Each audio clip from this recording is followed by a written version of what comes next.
Hello বন্ধুরা, আমার mini কিচেনে সবাইকে সুস্বাগতম। আর আমি লাবণী, আর আমার এটা হচ্ছে মিনি কিচেন। এই দেখো মিনি গ্যাস, আর বুঝতে পারছো, দেখে বুঝতেই পারছো যে গ্যাসটা মিনি গ্যাস। হ্যাঁ, মিনি কিচেনের মিনি গ্যাস। তো এটার মধ্যে আমি মানে আমার মেয়ে দেখো পাঁপড় ভাজবে। তো দিয়ে দিয়েছি, কড়াই চাপিয়ে দিয়েছি, বা তেল গরম, গ্যাস তো জ্বালানো দেখিয়ে দিলাম। আর তেল গরম হয়ে গেছে, এবার পাঁপড় দিয়ে দিবে। খুব সুন্দর লাগছে, মানে সত্যি। আমার মেয়ে তো দেখি বলছে, মা আমি রান্না করবো। আমি ঠিক আছে, কি রান্না করবি এখন? তো ছোটো কড়াই তো সেরকম নেই, এটাই একটা ছিল। আর মানে সেদিন আমি বললাম যে তাহলে যাই হোক, তুই তখন এটা শুরু করবি, তো পাঁপড়টা ভেজে শুরু কর। তো পাঁপড় ভাজছে,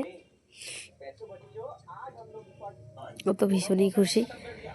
আর আমারও ভালো লাগে এরকম ছোটো ছোটো বাসনে রান্না করতে। মিনি কিচেনে খুব ভালো লাগে। অনেক দিন ধরেই ভাবছি যে আমি মিনি কিচেনে একটা রেসিপি এরকম করবো, চালু করবো, মিনি কিচেন তৈরি করব। তো যাই হোক, আলটিমেটলি আজকে এটা চলে এসেছে, আর আজকে থেকে যাই হোক শুরু করলাম। আর এই ব্লগটি আমার কেমন লাগলো সবাইকে যদি ভালো লাগে অবশ্যই লাইক কমেন্ট শেয়ার করো, আর সবাই আমার পাশে থেকো। দেখা কত কত আমার মেয়ে পাঁপড় ভেজে নিল। আর আমার পাশে থাকলে আমি হয়তো আরও নতুন নতুন আরও অনেক কিছু করতে পারবো।